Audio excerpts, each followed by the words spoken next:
그리스도께서 이미 육체의 고난을 받으셨으니 너희도 같은 마음으로 갑옷을 삼으라. 이는 육체의 고난을 받은 자는 죄를 그쳤음이니. 너는 다시 사람의 정욕을 따르지 않고 하나님의 뜻을 따라 육체의 마음대로 살게 하려 함이라. 너희가 음란과 정욕과 술 취함과 방탕과 향락과 무법한 우상 숭배를 하여 이방인의 뜻을 따라 행한 것은 지나간 때로 족하도다. 그러므로 너희가 그들과 함께 그러한 극한 방탕에 함께하지 아니하는 것을 그들이 이상히 여겨 비방하나 그들이 산자와 죽은 자를 심판하기로 예비하신 이에게 사실대로 고하리라. 이를 위하여 죽은 자들에게도 복음이 전파되었으니 이는 육체로는 사람으로 심판을 받으나 영으로는 하나님을 따라 살게 하려 함이라. 아멘. 오늘 말씀의 제목은 고난의 갑옷을 입으라. 고난의 갑옷을 입으라 라는 제목으로 나누겠습니다. 우리는 고난 중에 빠진 성도들을 위로하기 위한 서신인 베드로 전후서를 계속 나누고 있습니다. 아무 내용을 요약하자라면 아주 간단합니다. 우선은 고난에 대한 이해를, 고난에 대한 바른 정의를 내리고 있죠. 그리고 파격적이게도 고난이 하나님의 축복이라 말합니다. 그러나 우리는 여전히 고난이 두렵고 떨리기에 피해가려 합니다. 연약한 우리를 위하여서 예수님께서 고난의 본이 되어주셨음을 지난 시간에 말했습니다. 오늘 말씀에서 베드로는 다시 한번 고난의 유익을 말합니다. 그리스도인은 그리스도를 닮아가는 자, 그리스도를 따라가는 자들입니다. 그리스도께서 가신 길은 십자가의 길이셨지. 그러니 성도의 길도 십자가의 길일 수밖에 없습니다. 마태복음 16장 24절. 예수께서 제자들에게 이르시되 누구든지 나를 따라오려거든 자기를 부인하고 자기 십자가를 지고 나를 따를 것이니라 말씀하셨습니다. 다른 여타의 풍요로운 길, 좋은 길, 넓은 길, 성공의 길일 것 같은데 그리스도는 십자가의 길을 가셨고 나를 따르라 명령하셨죠. 오늘 말씀 1절 상반절에도 이렇습니다. 그리스도께서 이미 육체의 고난을 받으셨으니 너희도 같은 마음으로 갑옷을 삼으라. 옷이라는 표현도 있는데 특별히 왜 갑옷이라고 했을까요? 갑옷은 전쟁에서 치명상을 피하는 도구입니다. 그러니 옷과 갑옷을 분류하는 그 느낌이 있다는 거죠. 사람은 어떤 것을 입느냐에 따라서 태도가 달라집니다. 똑같은 신분의 군인이라 할지라도 군인이 체육복을 입으면 군기를 강조할 필요가 없습니다. 그러나 전투복을 입고 완전 군장을 하면 전혀 다른 태도를 요구하게 됩니다. 여기서 갑옷이라고 말한 것이 우리의 태도를 바꾸라는 것입니다. 몸도 마음도 완전 군장을 하듯 갑옷을 입고 살아가라 말합니다. 앞에서 계속 말하는 그 갑옷은 같은 마음, 그리스도께서 고난당한 그 같은 마음의 갑옷을 취하라 말합니다.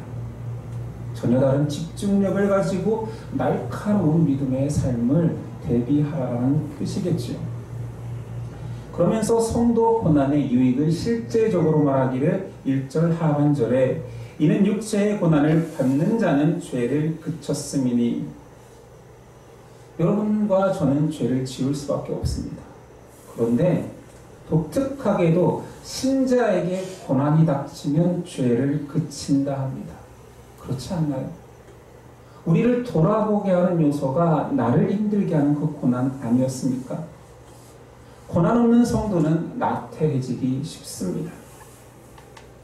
우리는 죄를 굉장히 무섭고 악마와 같은 형상으로 다가올 거라고 여기지만 사실 성도에게 죄는 가장 친근한 친구처럼 다가옵니다. 다가와서 이렇게 얘기하죠. 네가 하고 싶은 것을 마음껏 해라. 힘든 것은 피해가라. 왜 너만 손해보느냐. 심지어 죄 가운데 있어도 나는 너를 이해해. 충분히 걸을 수 있어. 죄 가운데 계속 걸어가도 위로해주고 괜찮다 말하는 것이 죄입니다. 이런 친구가 없습니다. 세상의 중심이 너니 너는 네 꿈을 펼쳐라. 마음껏 살아. 라고 말하는 좋은 친구같이 접근하여서 우리의 무장을 해제시킵니다. 이때 필요한 것이 베드로는 고난이라고 말하는 것입니다.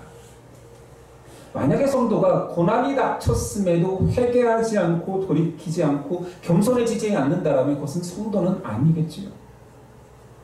성도는 고난이 오면 믿음의 갑옷을 본능적으로 찾아서 입습니다. 이것이 믿음의 신비입니다. 2절이죠.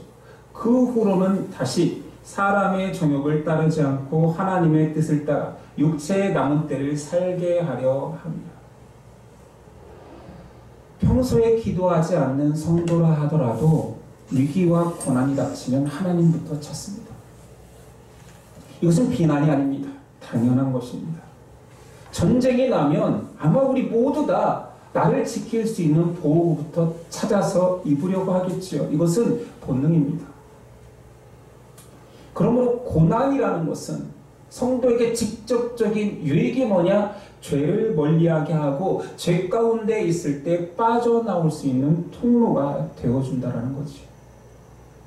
만약에 여러분 중에 평소에도 위기가 닥치지 않고 고난이 없음에도 불구하고 하나님을 의지하고 기도하고 있다면, 그 갑옷을 항상 입고 있다면 굉장히 성숙한 사람입니다. 그래서 신앙인 중에 드문 것입니다. 오늘 말씀의 믿음과 죄는 결코 양립할 수 없다고 말합니다. 3절, 너희가 음란과 정욕과 술 취함과 방탕과 향락과 무법한 우상 숭배를 하여 이방인의 뜻을 따라 행한 것은 지나간 때로 족하도다. 믿음이 생겨버리면 과거의 죄악된 삶에 대한 강력한 청산 의지가 생깁니다. 술을 끊고 담배를 끊어야 신자, 그런 개념이 아니라 내 스스로 과거에 이것은 별로야, 이것은 하나님께 영광되지 않아, 사람들이 싫어해, 교인들이 싫어한다라면 그냥 끊고 싶은 거예요. 끊어야 되기 때문이 아니라 내 안에 믿음이 청산 의지를 강하게 하는 것입니다. 죄악된 삶으로 향락을 누리고 살았던 것들, 죄악된 꿈을 꿔왔던 것들이 결코 귀해 보이지가 않습니다. 믿음 때문에 생긴 거부감입니다. 우리는 거듭남을 회심이라고 표현하잖아요. 한자로 하면 회전할 회자의 마음심입니다. 마음이 바뀌었다라는 거예요. 전혀 다른 마음으로 돌변하였다라는 거죠. 회심한 자는 과거에 그일 수가 없어요. 이런 회심을 위해서, 구원의 확신을 위해서 얼마나 기도했습니까? 저는 중2 때부터 대학교 1학년 때까지 정말 간절히 기도했습니다. 지금 당장 예수님에 대한 구원의 확신이 없으면 지옥 갈 것처럼 선포되던 때거든요. 너 지옥 가, 그러다 지금 죽으면. 너 교통사고 나 죽으면 지옥 가. 그러니까 이 공포가 굉장했어요. 우리 때는 그랬습니다. 여러분도 저와 동일한 시대를 살았으니 얼마나 천국 지옥을 강조하던 때입니까? 공포심이 있었습니다. 그래서 수련회 때마다 한 번도 빠지지 않고 날마다 기도하고 눈물 뿌리고 땀을 치며 기도했던 것은, 하나님, 저에게도 예수님이 나의 주인인 확신 주세요. 기도하지 않았습니다. 그때는 부흥회도 많았죠. 부흥 강사님들이 회개하지 않으면 지옥 갑니다. 강대상으로 회개를 원하는 사람 강대상으로 올라오십시오 하면 강대상에 올라와서 무릎 꿇고 눈물을 흘리던 기억이 많습니다. 회심이 그만큼 어렵고 전혀 다른 사람의 모습을 믿음으로 갖는 것이 많지 않았습니다. 회심이 힘들다라는 성도들이 저에게 오면 저는 이런 이야기를 합니다. 나도 힘들었다. 나도 어렵게 회심했다. 예수님이 나의 주인으로 고백하는 게 그렇게 힘들었다.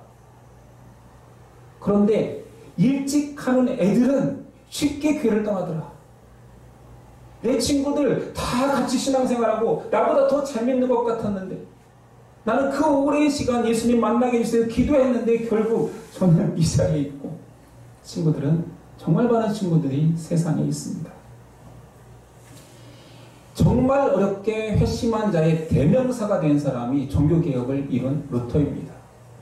루터는 심지어 사제가 돼서도 구원에 대한 확신이 없었어요. 그것을 그냥 받아들일 수가 없었어요. 내가 사제인데 아직도 예수님이 나의 주인이란 고백이 심령 깊숙이 받아들여지지 않기에 그는 성전 계단을 무릎으로 기어다니면서 간구했습니다. 그렇게 어렵게 회심하니 그 확신은 남다른 것입니다.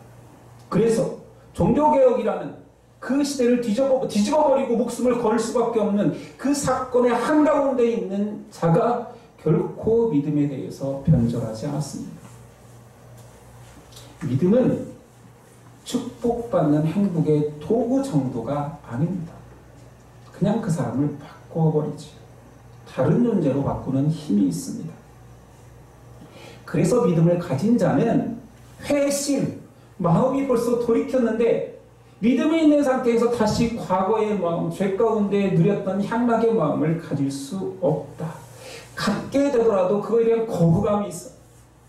죄책감이 생깁니다. 그래서 성도는 세상에 살면서 자꾸 이질감이 있습니다. 죄에 대한 이질감, 세상에 대한 이질감. 이 이질감에 대해서 성도가 이질감을 가지고 있잖아요. 그럼 세상이 그 성도를 보면서 또한 이질감을 느낍니다. 쟤 바뀌었다, 다르다. 그런데 그게 좋은 이질감임에도 불구하고 세상은 그 이질감을 싫어합니다. 오늘 말씀에 비방하고 핍박한다 말합니다. 인종차별은 독특하지 않습니까? 사람인데 사람을 차별한대요. 이유는 다르기 때문에, 피부색이 다르기 때문에 사람인데도 미워합니다. 비슷한 것입니다. 성도가 회심한 자가 세상에 나가면 이질감이 생기고 똑같은 사람이고 똑같이 행동함에도 불구하고 이질감 때문에, 다름 때문에 미움받게 되어 있습니다. 4절 이러므로 너희가 그들과 함께 그런 극한 방탕에 다름질하지 아니하는 것을 그들이 이상히 여겨 비방하나. 여러분들이 이런 비방을 받아보셨어야 이 말씀이 그러하다라고 느끼죠. 죄송하지만 제 이야기를 좀 하겠습니다. 회심 전 저는 나름 괜찮은 인사이더였습니다. 사람 자체도 좋아했고 운동도 좋아했고 임원 같은 걸 하는 걸 좋아했죠. 학생 임원을 계속 하다 보니 제 중심으로 사람들이 모였고 나름 친구들도 많았습니다. 근데 회심을 경험한 이후에 굉장히 이상한 현상이 있으니 한 번도 경험해보지 못했던 아웃사이더가 되는 거였습니다. 대학교 때 중앙도서관 앞은 학생들이 가장 많이 모이는 곳이었기 때문에 전도하기 좋은 곳이었습니다. 전 CCC였기 때문에 사용리를 들고 전도하러 가면 어찌됐든 그때는 스마트폰이 없던 때이기 때문에 사람들이 많이들 들어줬습니다. 영접도 많이 했고요. 근데 문제는 제과 친구들도 있었죠. 인싸로 살았던 제가 사용리를 드는 순간부터 아웃사이더인 것입니다. 멀리 벤치에서 저분들이 딱 마주치잖아요. 그래서 제가 접근만 하면 야 고성도 오지마, 나 그거 들었어. 뭔 소리인지 알겠죠? 이제 듣기 싫다라는 거지. 학생회관 앞은 제가 저희 CCC가 찬양하고 복음 전도하는 대표적인 장소였습니다. 율동하면서 찬양하고 있으면 저희 과 친구들이 고성동 뭐하냐? 안 창피하냐? 율동하고 있으니까. 어떤 친구들은 비아냥거리면서 따라합니다. 저는 아다시피 공대에 전기공학과를 나왔습니다. 술자리가 아주 많았습니다. 여자가 없는 공대이기 때문에 지금 대학은 자유를 중시하는지 모르겠지만 과거에 대학교, 공대, 체대 이런 곳은 단체를 중시했습니다. 그래서 항상 술자리로 모든 모임이 끝났어요. 남자 공동체에서는 술 안 마시면 바보 취급을 당했습니다. 저는 못 마시는 게 아니라 신앙 때문에 안 마시는 거였지만 그런 거 용납하지 않았습니다. 그냥 저는 술 못 먹는 바보. 대표적인 것이 군대죠. 군대 얘기해서 죄송합니다. 술 안 마시면 무능한 것이 아님에도 군대에서조차 명령으로 술을 먹으라고 했는데 거부하면 그때부터 찍힙니다. 못난 사람을 취급합니다. 회식 자리에서 가장 막내나 하는 심부름을 저에게 시킵니다. 술 안 마신다는 이유만으로. 그게 습관이 되면 저보다 쫄병조차도 그게 당연하다고 여깁니다. 술 안 마시는 게 바보는 아닌데요. 술자리에서 심부름 시키면 저는 괜찮았습니다. 오히려 그 자리를 피할 수 있기 때문에. 형제들이 사회생활을 하면서 얼마나 더 힘들까요? 믿음을 지키고 믿음 때문에 뭔가를 거부한다라는 것은 굉장히 큰 이질감을 느끼게 합니다. 사회에서 잘 믿는 신앙인은 그 이질감이 크기 때문에 미움받을 수밖에 없습니다. 근데 혹 여러분들은 사회생활에서 이쁨 받고 있습니까? 자신을 좀 돌아봐야 할 것입니다. 한 형제가 이런 얘기를 했습니다. 회사에 신앙인이 있어서 기뻤다. 그런데 그 사람이 나에게 나도 집사인데 왜 너만 유난 떠냐라는 말을 했다고 합니다. 물론 신앙인이 사회에 나가서 잘못하고 더 못한 것도 있습니다. 그러나 잘해도 함부로 해도 된다라고 여깁니다. 여러 가지 신분에 대해서는 함부로 여긴다고 안 여겨도 특이하게 내가 신앙의 힘이다 고백하는 순간부터는 함부로 해도 되는 사람이라고 이상하게 낙인 찍혀버립니다. 고등학교 친구들은 오랜만에 사회인에 대해서 만난 적이 있습니다. 그때는 저는 대학원을 다닐 때니까 전도사 때였습니다. 잠실 근처에서 만났는데 저는 나름 그 친구들을 배려하기 위해서 술집에서 만났습니다. 물론 저는 술을 마시지 않고 물을 마시고 대화에 참여했고 배려했지요. 근데 2차를 가자 합니다. 주점으로 가세요. 여자랑 같이 술을 마시는 주점으로 가세요. 그래서 꼭 그런 데 가야 되겠냐 했더니 친구 하나가 이럽니다. 야, 목사도, 전도사지만 그 친구는 그렇게 표현했어요. 목사도 이런 거 다 해보고 알아야 돼. 그래서 다음부터 그 모임은 중단했습니다. 저는 나름 마시지 않는 술자리에도 배려하고 나갔지만 세상은 저를 또는 신앙인을 배려하지 않습니다. 우리 형제 중에 이런 고백한 사람도 있었습니다. 해외 출장에 같이 나갔는데 출장비로 유흥업소를 가려 하는데 그 친구가 거절하니 비방합니다.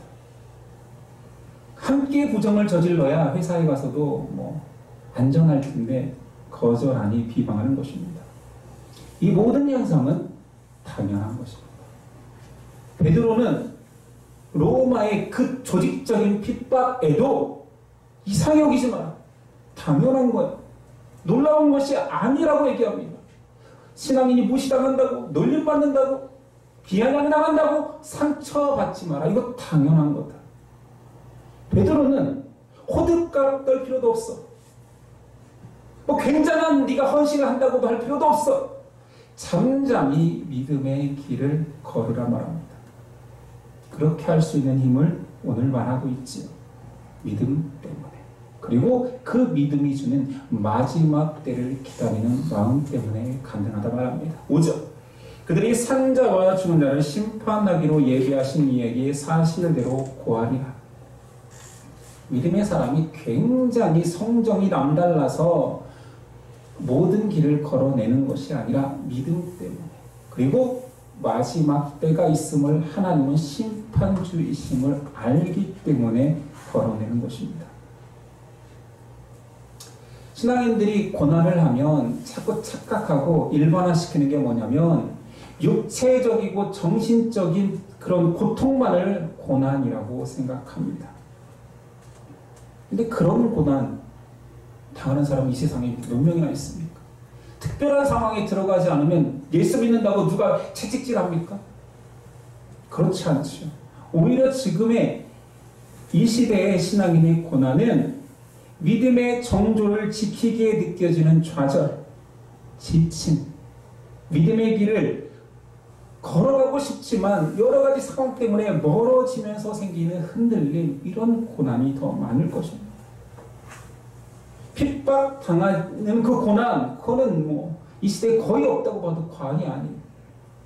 이렇게 1차적으로 고난은 핍박이야, 정신적, 육체적 고통이야라고 느끼는 그 잘못된 생각이 은혜에 대해서도 동일하게 착각을 하죠. 성령 충만이 무엇입니까? 신비롭고 놀랍고 희열에 넘치고 항상 좋은 것만 성령 충만이라고 생각하는 거지. 이것이 아님을 성경에서 찾아보겠습니다. 출애굽은 종되었던 이스라엘이 하나님의 뜻에 의해서 광야로 나온 것, 애굽으로 나간 사건이지요. 그런데 광야에 가면 진정한 신앙의 자유를 얻어 더 행복할 줄 알았는데 애굽에서는 6월절에 기적을 맛봤지요. 출애굽에 놀라운 일들을 경험했잖아요. 홍해의 기적을 맛보 왔습니다. 진정한 자유가 허락된 광야에서는 어땠습니까? 이 모든 희열과 감격, 놀라움이 다 사라져버리고 춥고 배고프고 전쟁에 두려워 떠는 삶만 있었습니다. 그러면 애굽에서만 하나님이 역사하신 것입니까? 광야의 안락은 없지만 믿음의 자유, 하나님의 뜻을 따라간다라는 진정한 신앙의 걸음걸음이 있었습니다. 그런 의미에서 성령 충만은 하나님의 말씀에 의지하여서 주님과 동행하는 삶 자체가 성령 충만이지, 희열, 감격, 찬양이 멈추지 않는 것, 이것만이 성령 충만은 아니라는 거지. 모든 신자는 신앙생활 속에서 크고 작은 고난이 있을지라도 하나님을 신뢰함으로 걸어내고 있는 그가 성령님과 동행하는, 성령님이 임재하는 순간인 것입니다. 고로 인생에서 고난과 시험이 닥치고 환난과 아픔이 있을 때 내가 기도하지 않아서인가? 내가 성령 충만하지 않아서 하나님이 벌 주시는 것인가? 라고 생각할 필요까지는 없는 거지. 그 모든 고난이 유익이 되어서 하나님을 바라보고 죄를 멀리하게 하는 유익이 있지, 나를 정죄할 필요까지는 없다는 거예요. 물론 고난이 신앙의 길을 살아가면서 자연스럽게 오는 고난이 있고 죄 가운데 빠져 있기 때문에 죄의 결과로 나오는 고난도 있을 수는 있습니다. 오히려 고난이 없고 평안한데 나는 너무 신앙생활도 편하고 좋은 일만 계속 있는데 이런 상태가 더 위험할 수도 있습니다. 작은 유혹에 나는 괜찮아, 그래서 오늘 말하는 고난의 갑옷을 필요 없다라고 저기 구석에 박아놔도 된다, 나는 안 입어도 된다라고 생각할 수도 있지. 또는 교회 안에 작은 봉사를 하면서 만족하는 거예요. 말씀에는 관심이 없고 하나님에는 관심이 없지만 관계성 속에서 계속 봉사만 하기 때문에 갑옷이 필요 없는 사람이 되기도 합니다. 또는 주변에 신실한 신앙인이 없기에, 기준이 없기에 나 정도면 괜찮은 신앙인 아닌가라고 착각하는, 그러므로 고난의 갑옷이 필요 없다고 여기는 평안의 상태지만 더 위험한 상태가 있을 수 있습니다.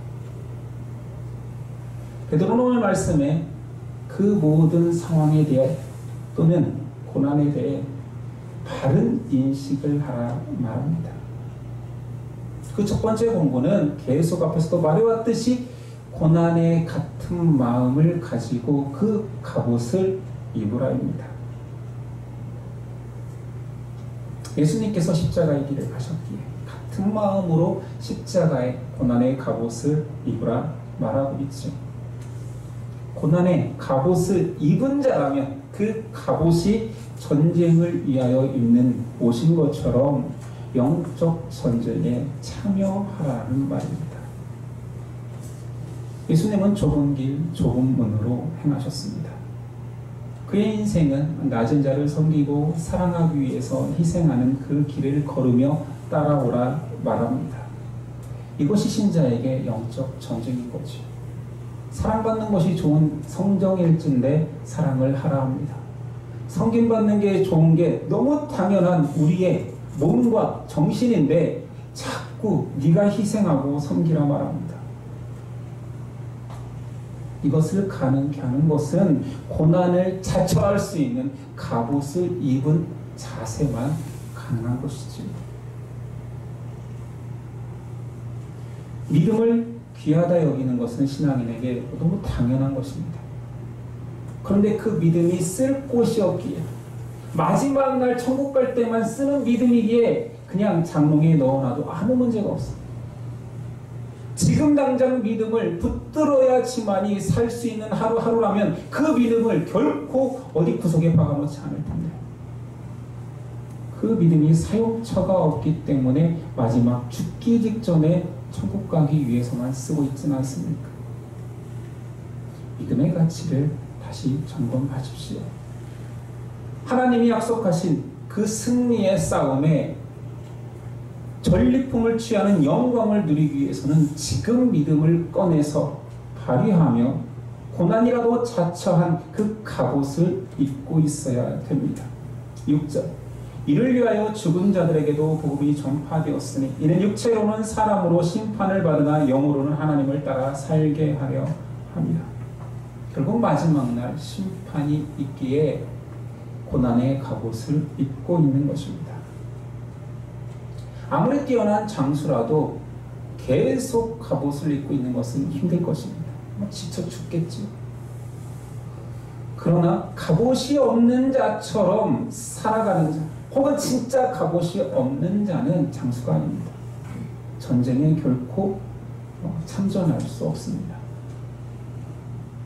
갑옷을 입은 성도라면, 믿음을 가진 성도라면 이제 다를 수밖에 없습니다. 이질감이 있다 했잖아요.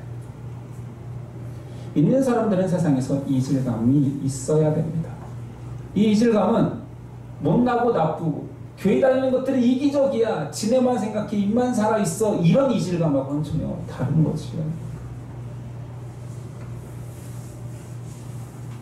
여러분들 혹시 신앙생활 하면서, 사회생활 하면서 친구나 동료들에게 너는 좀 달라, 너 좀 다르다라는 말을 들어보셨습니까? 아니면 과거에는 들었는데 지금은 그냥 좋은 회사 동료며 가족입니까?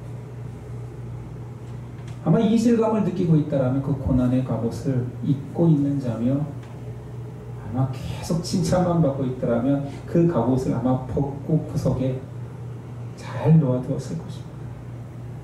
오늘 말씀의 베드로는 고난을 이상히 여기지 말라. 너희는 비방받아야 마땅하다. 믿음이라는 그 놀라운 것이 너에게 들어갔으니 그 신비한 것이 들어간 존재는 다르다. 많이 다르다. 라고 말합니다. 여러분의 다름은 무엇입니까? 여러분은 어떻게 신앙의 남다름을 보여주고 있습니까? 여러분은 지금 예수 믿는 사람은 다르구나, 교회에 다니는 사람은 다르구나, 모두 다 예스할 때 노할 수 있는 자이구나라는 소리를 기대하고 있습니까? 듣고 있냐고 묻지 않습니다. 기대하고 있습니까? 소망하고 있습니까? 예수님의 멤버들, 여러분들은 좀 꿈꾸었으면 좋겠습니다. 남들이 다 그냥 휩쓸려 가, 그냥 묻혀가, 이게 뭐 또 독특하게 행동하지 마 라고 할 때 뭔가 도드라지려고 그러는 것이 아니라 내 믿음이 나를 전혀 다른 존재로 만들었기에, 나는 지금 체육복을 입고 노는 존재로서의 편안한 옷이 아니라 의의 갑옷을 입었기 때문에 그 길을 갈 수밖에 없는 저와 여러분 됐으면 좋겠습니다. 세상이 기독교를 욕할 때 할 말이 없습니다. 왜냐하면 욕먹을 짓을 너무 많이 들어왔고 보이기 때문입니다.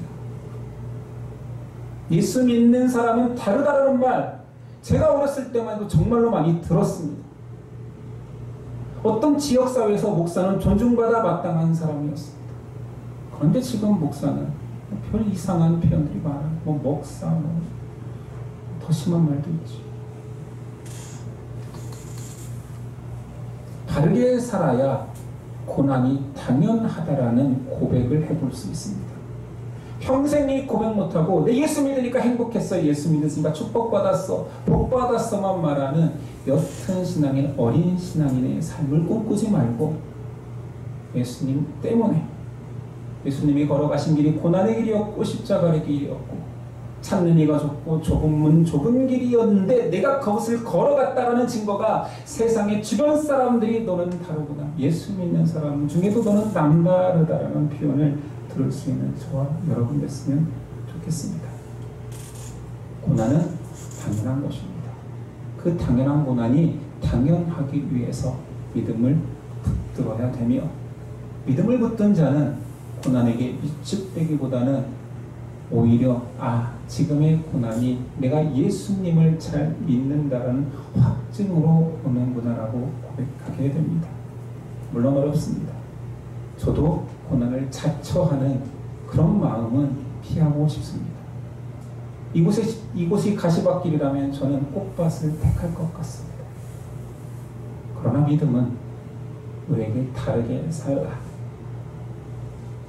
십자가를 바라보라 말합니다. 예수님께서 하셨으니 우리도 해봅시다. 예수님께서 섬기셨으니 우리도 섬기매기. 예수님께서 죽기까지 사랑했으니 사랑받기를 더 좋아하는 우리가 사랑을 해보는 저와 여러분 되어봅시다. 그래야지만이 마지막 영광의 때에 기꺼이 승전가를 부르며 전리품의 영광을 나누는 기쁨에 참여해도 부끄럽지 않을 것입니다.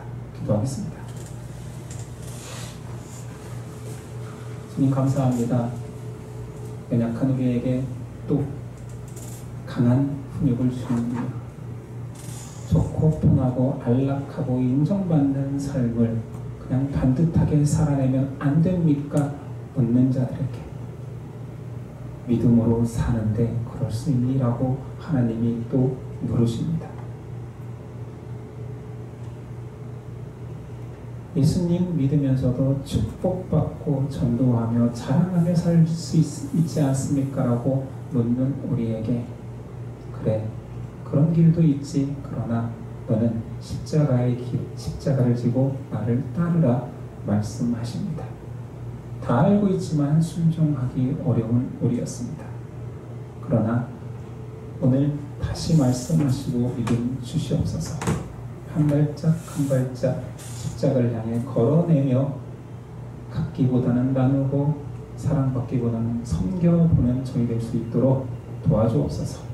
이 모든 것들을 기꺼이 해내신 예수 그리스도의 이름으로 기도드립니다.